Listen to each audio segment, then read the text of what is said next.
Hello everyone. Continue करूंगा final से के एफआर सब्जेक्ट से case scenarios. Next case scenario 20।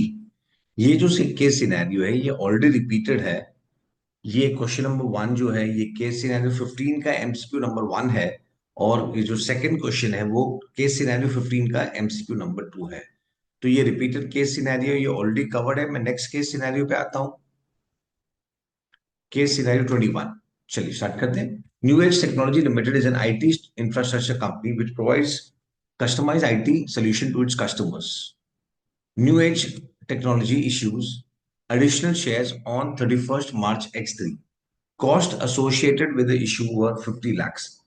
हमने शेयर इशू किया है और शेयर इशू से कनेक्टेड 50 lakhs का कॉस्ट इनकर किया है and recorded directly in equity.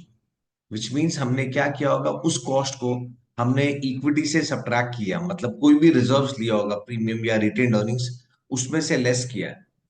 Under income tax law, deductions can be claimed over 5-year period from the date of share issue, assuming a tax rate of 30%. Fine.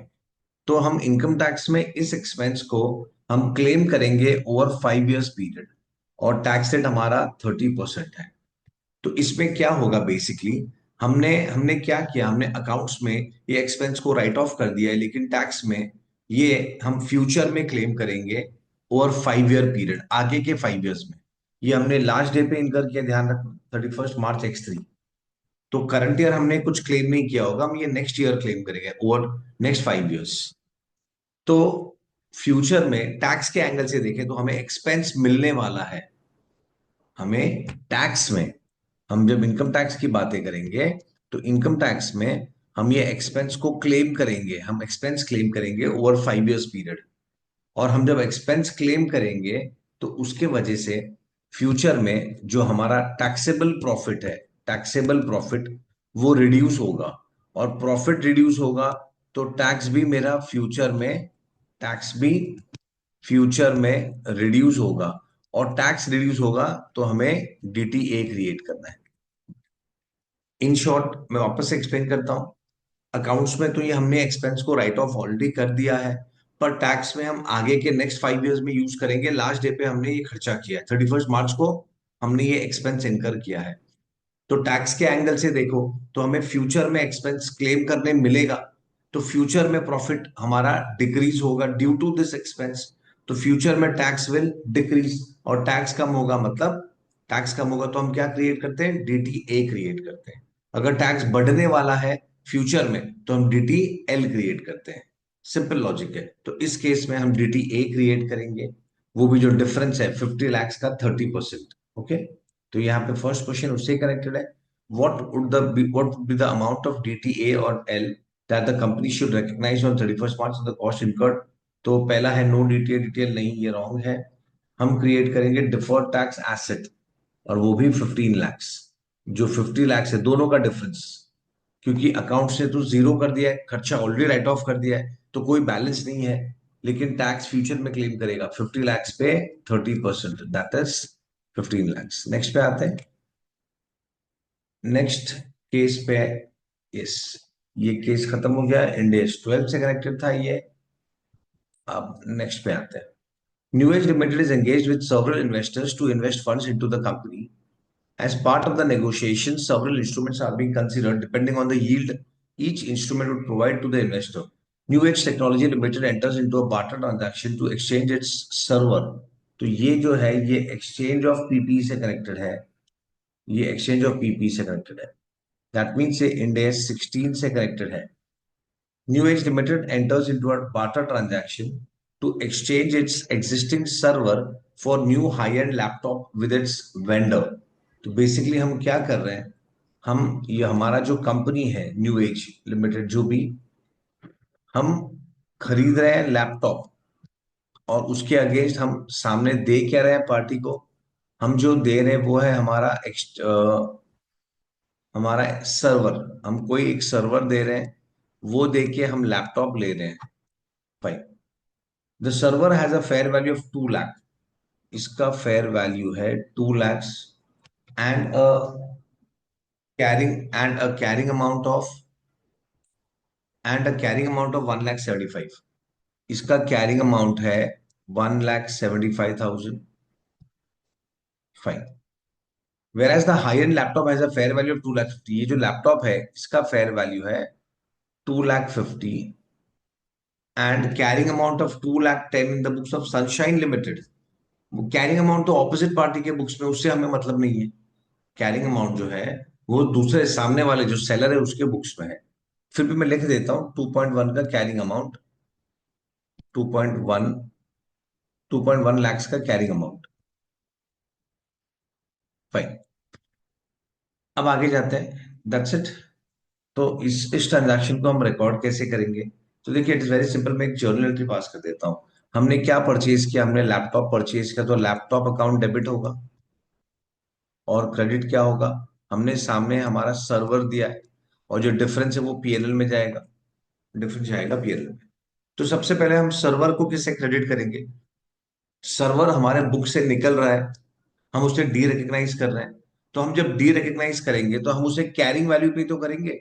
तो हमारा carrying value 1.75 lakh. ध्यान रखना यहाँ पे तो 1.7 लाख, 1,75,000 ही आएगा। यहाँ पे हम जब एसेट को क्रेडिट करेंगे तो 1,75,000 पे ही क्रेडिट करेंगे, क्योंकि एसेट हमारे बुक्स में 1,75,000 पे दिख रहा है, तो उसी फिगर पे वो डी रिकग्नाइज होगा। और जो न्यू एसेट आया लैपटॉप, उसके लिए क्या है? तो उसके लिए थोड़ा हमें इंडिया 16 के प्रोविजन समझने होंगे। तो एज पर इंडिया 16, हम जब कुछ एसेट को एक्सचेंज करते हैं, हम जब किसी एसेट को एक्सचेंज करते हैं, तो हमारा फर्स्ट प्रायोरिटी क्या रहता है? हमारा फर्स्ट प्रायोरिटी, हम जो न्यू एसेट है, जो न्यू एसेट है लैपटॉप इन दिस केस, उस एसेट को हम कौन से फिगर पे दिखाएंगे? तो फर्स्ट प्रेफरेंस होता है fair value of asset given.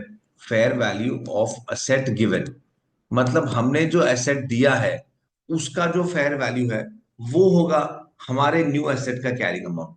और अगर अगर ये नहीं है, fair value of asset given नहीं है, तो हम लेते हैं fair value of asset received. In short जो लैपटॉप हमने परचेज किया है वो लैपटॉप हम कौन से फिगर पे दिखाएंगे बुक्स में? तो लैपटॉप खुद के फेयर वैल्यू पे आएगा, कि जो सर्वर हमने दिया है उसके फेयर वैल्यू पे? तो एज पर इंडिया 16, लैपटॉप हमारे बुक्स में दिखेगा जो एसेट हमने दिया है उसके फेयर वैल्यू पे। विच मीन्स ये देखो, this is the fair value of asset given up. तो ये 2 लाख, तो उस वैल्यू पे लैपटॉप दिखेगा। आई होप दिस इज ओके। और जो डिफरेंस है वो तो नॉर्मल पीएनएल में जाएगा 25,000। मैं रिपीट करते हैं एक बार। In case of exchange of asset, हम फर्स्ट प्रायोरिटी किसे देते हैं? हम फर्स्ट प्रायोरिटी देते हैं जो एसेट हमने दिया है, हम उसे देते हैं फर्स्ट प्रायोरिटी। मतलब हमने कौन सा एसेट दिया है? हमने सर्वर दिया है, तो सर्वर का फेयर वैल्यू क्या है? 2 लाख। तो हम 2 लाख पे लैपटॉप को दिखाएंगे। हाँ, अगर सर्वर का फेयर वैल्यू नहीं होता तो इन दैट केस हम इस फेयर वैल्यू पे लैपटॉप को रिकॉर्ड करते हैं। आई होप ये ओके। चलिए आगे जाते हैं। तो इसमें क्या पूछा गया है? What would be the carrying amount? Sorry, third one पे आना है। Third third MCQ. हाँ, at what value should new age technology limited record the high end laptop? तो हम लैपटॉप को किस फिगर पे रिकॉर्ड करेंगे? तो यहाँ पे हमने डिस्कस कर लिया है। हमने लैपटॉप को किस फिगर पे दिखाया है? 2 lakh. That is fair value of asset given up. तो ये वैल्यू है। चलिए अब नेक्स्ट एमसीक्यू पे आते हैं। Next case, new age technology limited acquired copyright for certain patented software on 1st April। Okay, इस केस में क्या हो रहा है? ये हमारा कंपनी है, हमने क्या अक्वायर किया? Acquired copyrights. हमने कुछ कॉपीराइट्स खरीदे फॉर सॉफ्टवेयर, और हमने सामने सॉफ्टवेयर दिए for 50 lakhs। Okay, the software will assist the company to develop an entire new range of IT solution to its customers. Management bases its internal assessment determine the useful life of the acquired software to be 10 years from the date of purchase. Further, management performed a fair value assessment of the acquired software based on the active market and determined it to be 48 lakhs as on 31st March X2 and 43 lakhs as at 31st March X3.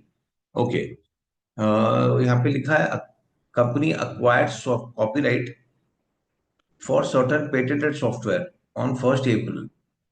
ऊपर तो लिखा है कि हमने copyright खरीदा है, पर नीचे अगर पढ़ेंगे तो मैनेजमेंट ये सब लिखा है assessment of the acquired software, which means यहाँ पे हम सॉफ्टवेयर अक्वायर कर रहे हैं। चलिए ठीक है, थोड़ा कॉन्ट्रडिक्शन लग रहा है, पर हम सॉफ्टवेयर परचेज करें, बेसिकली हमने ये परचेज किया, फाइन। और पूछा क्या गया है, what would be the carrying amount of the acquired software. ठीक है, हमें अक्वायर्ड सॉफ्टवेयर का कैरिंग अमाउंट फाइंड करना है। तो देखिए ऑन, वो भी कौन से डेट पे, ऑन 31 मार्च X3। अब हम यहाँ पे आते हैं, यहाँ पे डिफरेंट डिफरेंट वैल्यूज दिए गए। हमें पहले तो 1 अप्रैल X1 का फेयर वैल्यू दिया गया है, फिर हमें फेयर वैल्यू दिया है, further management performed a fair value assessment of the acquired software based on the active market, ये लाइन इंपॉर्टेंट है, based on the active market and determined it to be 48 lakhs and 43 lakhs on 2 different dates।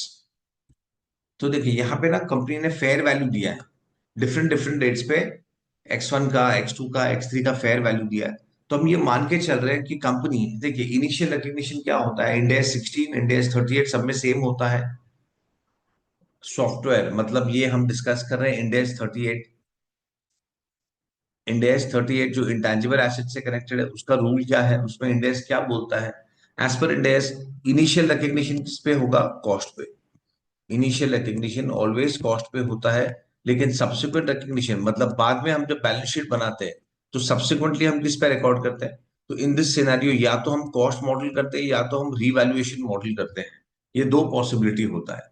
तो इस case में क्योंकि fair value दिया गया है, हम ये अज्यूम करेंगे कि ये company fair value model follow कर रहा है। तो ऑन 31/3/X3 फेयर वैल्यू क्या है, 43 lakhs। तो इंटैंजिबल एसेट में एक कंडीशन होता है कि हम फेयर वैल्यू मॉडल कब फॉलो कर सकते हैं, when there is an active market for intangible asset. या तो एक्टिव मार्केट होना चाहिए, या तो कोई थर्ड पार्टी से कमिटमेंट होना चाहिए कि वो परचेज करेगा इंटैंजिबल एसेट। तो यहाँ पे क्योंकि क्वेश्चन में क्लियरली एक्टिव मार्केट दिया गया है, तो we can go for fair value method, और फेयर वैल्यू मॉडल से हम सब्सिक्वेंट रिवैल्यूएशन करेंगे। तो हमारा 43 लाख जो है फेयर वैल्यू, वो हमारा कैरिंग अमाउंट होगा on 31/3/X3। On 31/3/X3 43 lakhs था, आई थिंक। यस या 43 lakhs। तो आई होप ये क्लियर हो गया है। चलिए नेक्स्ट केस सिनेरियो में आते हैं। केस सिनेरियो नंबर 22, ये हमारा इंड एस 115 से कनेक्टेड है।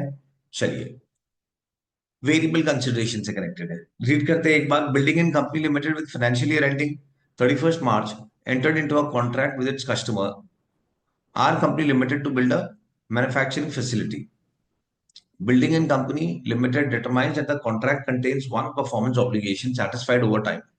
Construction is scheduled to be completed by the end of 36th month for an agreed upon price of 25 crores। ये हमारा agreed price है। Building and Company Limited has the opportunity to earn a performance bonus for early completion as follows। अगर early completion होगा तो bonus मिलेगा, कितना bonus मिलेगा, 15% bonus if the contract is completed by 30th month। तो bonus कितना मिलेगा, 15%, जिसका चार्ज 25% है। 15% बोनस ऑफ कॉन्ट्रैक्ट प्राइस, तो 25 करोड़ हमारा कॉन्ट्रैक्ट प्राइस है। तो 25 करोड़ का 15% वो होता है 3.75 करोड़। इतना बोनस मिलेगा, और उसका प्रोबेबिलिटी, उसका चांस है 25%। Second possibility, 10% bonus, that means 2.5 crore if contract is completed by 32nd month, और जिसका प्रोबेबिलिटी है 0.4। और थर्ड है 5% बोनस, तो 25 का 5%, 1.25, जिसका प्रोबेबिलिटी है 0.15। तो ये तीन पॉसिबिलिटी है, और बाकी पॉसिबिलिटी जीरो। देखिए ये वन तो नहीं हुआ, 25 + 40, ये जो प्रोबेबिलिटी का टोटल करो तो ये 0.8 हुआ है। तो इसका मतलब 20% प्रोबेबिलिटी है कि हमें कुछ नहीं मिलेगा। तो ये चार पॉसिबिलिटी है। In addition to the potential bonus for early completion, building and company is entitled to a quality bonus of 2 crores। हमें क्वालिटी बोनस भी मिल सकता है if a health and safety inspector assigns the facility a gold star rating as defined by Radar Company Limited in terms of the contract। Building and Company Limited concludes that it is 60% likely that it will receive the quality bonus। फिर हाँ that's it, इतना ही है। ये यहाँ से third next scenario है, next case है। चलिए, तो बेसिकली ये वेरिएबल कंसिडरेशन पे बेस्ड है। तो वेरिएबल कंसिडरेशन में एज पर इंडियाज 115 के provisions, as per provisions of Ind AS 115 हमें क्या करना है? अगर वेरिएबल कंसिडरेशन है, देखिए हम 115 के प्रोविजन डिस्कस करते हैं। अगर हमारे पास वेरिएबल कंसिडरेशन है तो इसका हमें दो ब्रेकअप, हमें दो, सबसे पहले इसका हम क्या करेंगे? वेरिएबल कंसिडरेशन मतलब जब हमारा सेल्स है, जब जो हमारा रेवेन्यू है वो चेंज हो सकता है, तो यहाँ पे क्लियरली चेंज हो सकता है। अगर हम प्रोजेक्ट 30th मंथ तक खत्म करेंगे तो हमें ये बोनस मिलेगा, 32nd को करेंगे तो ये बोनस, 34th तक करेंगे तो ये बोनस। तो डिफरेंट डिफरेंट पॉसिबिलिटीज है। और प्लस नीचे, नीचे ये क्वालिटी बोनस भी है, तो जो मिल भी सकता है, जो नहीं भी मिल सकता है, तो मतलब इसमें वेरियस सिनेरियोज है। तो बेसिकली हमारे हमारा जो कंसिडरेशन है वो फिक्स नहीं है, वो वेरिएबल चेंज होगा। तो in this scenario, as per standard, as per Ind AS 115, हमें क्या करना है? हमें इसे एस्टिमेट करना है। हमें इसे एस्टिमेट करना है। तो जो एक्सपेक्टेड वैल्यू होगा वो हमारा कंसिडरेशन होगा। अब एस्टिमेट करने के दो तरीके होते हैं, या तो हमें एक्सपेक्टेड वैल्यू निकालना है, या तो हमें एक्सपेक्टेड वैल्यू निकालना होता है। ये स्टैंडर्ड ने एक गाइडलाइंस दिया है, ये गाइडलाइंस दिया कि तुम ये मेथड फॉलो कर सकते हो। तो अगर हम एक्सपेक्ट, या तो हम एक्सपेक्टेड वैल्यू निकालेंगे, या तो मोस्ट लाइकली, या तो मोस्ट लाइकली। तो ये एक्सपेक्टेड और मोस्ट लाइकली क्या होता है समझाता हूं, और ये किस सिनेरियो में किया जाएगा वो भी समझाता हूं। तो पहले हम इस पे आते हैं। हम आते हैं ये वाले पार्ट पे, जो फर्स्ट पार्ट था, ये जो परफॉर्मेंस बोनस है, हम परफॉर्मेंस बोनस पे आते हैं। तो इसमें ये चार पॉसिबिलिटी, अगर मुझे एक्सपेक्टेड वैल्यू फाइंड करना है तो हम क्या करेंगे? जो हम एफए में भी करते हैं, बस सिंपल मल्टीप्लाई करना है probability, summation of X into P. मतलब 3.75 into 0.25 M plus, 2.5 into 0.4 M plus, 1.25 into 0.15 M plus, और लास्ट में तो जीरो है, तो 2.125।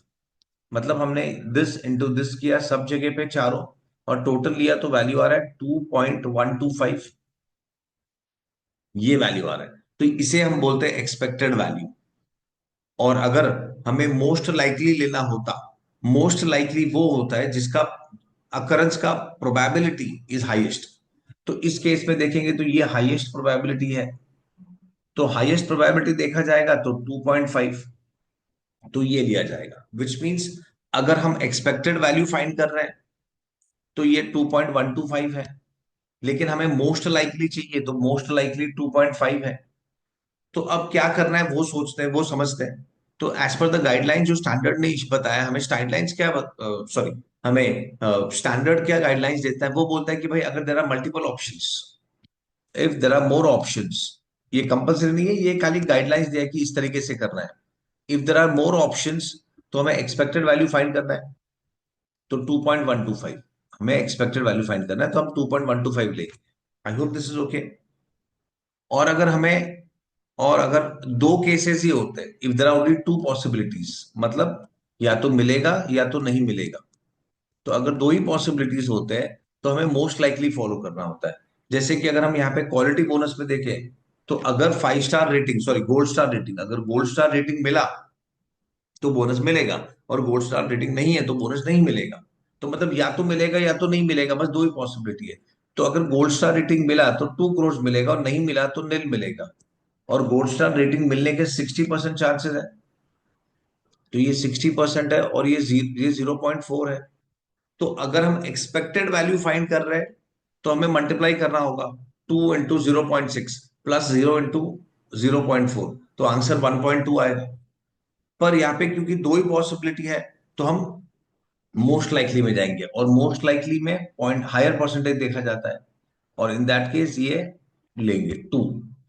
तो हम 2 ले लेंगे क्योंकि हम मोस्ट लाइकली फॉलो कर रहे हैं, तो यहाँ पे स्ट्रेट अवे 2 आएगा। तो टोटल कंसिडरेशन हमारा 4 पॉइंट, जो वेरिएबल कंसिडरेशन है वो 4.125 हमारा एस्टिमेटेड है।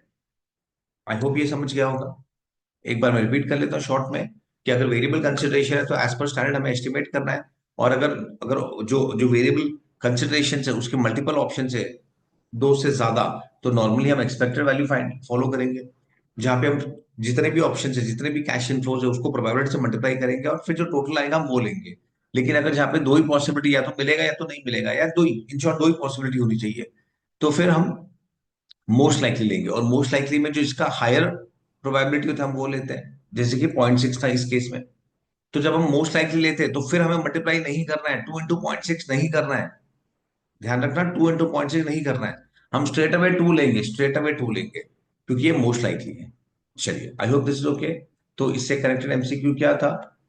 Determine the amount of variable consideration that company should recognise in this contract. तो ये वेरिएबल कंसिडरेशन हमारा 4.125 है। देखिए हमने यहाँ पे कैलकुलेट किया दोनों मिला के, ये वाला फिगर 4.125, दैट इज 4.13। तो ये ले लिया हमने। चलिए नेक्स्ट पे आते हैं। नेक्स्ट इंटरिम फाइनेंशियल से कनेक्टेड है 34, इंडिया 34। चलिए रीड करते हैं। Building and company has prepared interim financial statements for the third quarter. तो इन शॉर्ट हम Q3 का बना रहे हैं, हम थर्ड क्वार्टर का बना रहे हैं। The interim financial statement showed a net profit of 20 crore. ये हमारा प्रॉफिट ऑलरेडी है for the third quarter ended so and so. Following adjustments have been made, ये ऑलरेडी हो चुके हैं। while computing net profit, मतलब while computing 20 crores, ये adjustments हो चुके हैं। तो देखिए सबसे पहले हमें क्या करना होता है, हम जब इंटरिम फाइनेंशियल स्टेटमेंट्स बनाते हैं तो हमें हर क्वार्टर को एक एक सेपरेट ईयर मानना है। मतलब जैसे हम ईयर का अकाउंटिंग करते हैं उस तरीके से हमें उस क्वार्टर का अकाउंटिंग करना है। हम ईयर का अकाउंटिंग कैसे करते हैं उस तरीके से हमें उस क्वार्टर का अकाउंटिंग करना है। मतलब एक क्वार्टर को ही अकाउंटिंग पीरियड मानना है, उस क्वार्टर को ही अकाउंटिंग पीरियड मानना है, उस तरीके से हम अकाउंटिंग करते हैं। चलिए पहले देखते हैं क्या हुआ है। First adjustment, bad debts of 1 crore were incurred during the quarter ended 31st December. 50% of the bad debts have been deferred to the next quarter. क्या बोल रहे हैं? Bad debts of 1 crore were incurred. Current quarter में 1 crore का bad debts हुआ, तो हमें कितना बैड डेट्स रिकॉर्ड करना चाहिए? 1 crore। पर इन्होंने क्या किया है, 50% of the bad debts have been deferred to next quarter. उन्होंने 50% डिफर किया है। तो हम इस तरीके से डिफर नहीं कर सकते हैं, क्योंकि ये खर्चा इस क्वार्टर में हुआ है, तो हमें रिकॉर्ड भी इस क्वार्टर में करना है। तो हमने जो 50% डिफर किया है वो हम यहाँ पे सब्ट्रैक्ट करेंगे। मैं रिपीट करता हूं, ये जो 1 crore है, हमने इसका दो ब्रेकअप किया है अकाउंटिंग में, 0.5 0.5। तो एक ये जो है ये हमने रिकॉर्ड कर दिया, और हमने इसको नेक्स्ट क्वार्टर में डिफर किया है। तो जो हमने डिफर किया है 0.5, वो हमने यहाँ पे रिकॉर्ड किया है 20 माइनस 0.5, क्योंकि हम ऐसे डिफर नहीं कर सकते हैं। जिस क्वार्टर में खर्चा होगा उस क्वार्टर में रिकॉर्ड किया जाएगा। आई होप ये ओके है।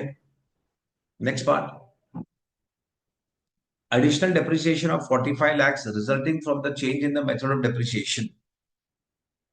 तो ये कब हुआ, ये डेप्रिसिएशन कब चेंज किया? वो हमने करंट क्वार्टर में चेंज किया। तो उसके वजह से जो भी चेंजेस आए वो करंट क्वार्टर के ही है, और ये करंट क्वार्टर में ऑलरेडी हो चुका है, तो इसीलिए नो इफेक्ट। क्योंकि यहाँ पे लिखा है following adjustments have been made, तो ये स्टेटमेंट में पढ़ के पता नहीं चलेगा कि ये रिकॉर्ड हुआ है कि नहीं हुआ है। पर यहाँ पे ऊपर लिखा है following adjustments have been made, तो ये एंट्री हो चुका है, और वो होना भी चाहिए, क्योंकि it belongs to current year. तो हम क्या करेंगे? कुछ नहीं, नो इफेक्ट। नेक्स्ट वन, क्योंकि वो करेक्टली हुआ है इसलिए कुछ नहीं करना है। Next, ₹5 crores expenditure on account of admin pertaining to the third quarter is deferred.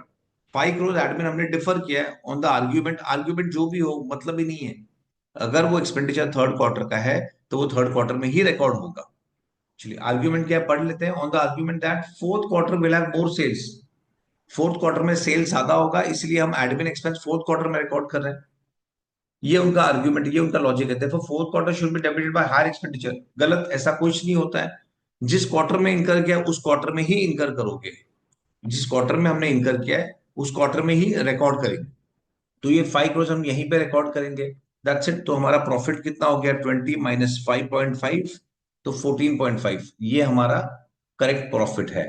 चलिए क्वेश्चन में क्या पूछा है, इन्होंने करेक्ट प्रॉफिट ही पूछा, what is the correct amount of profit. तो 14.5 ये हमारा प्रॉफिट है, जो करेक्ट प्रॉफिट है। आई होप ये केस स्टडी भी समझ गया होगा। चलिए with this I stop, next आगे के केस सिनेरियोज आगे कंटिन्यू करूंगा। चलिए बाय।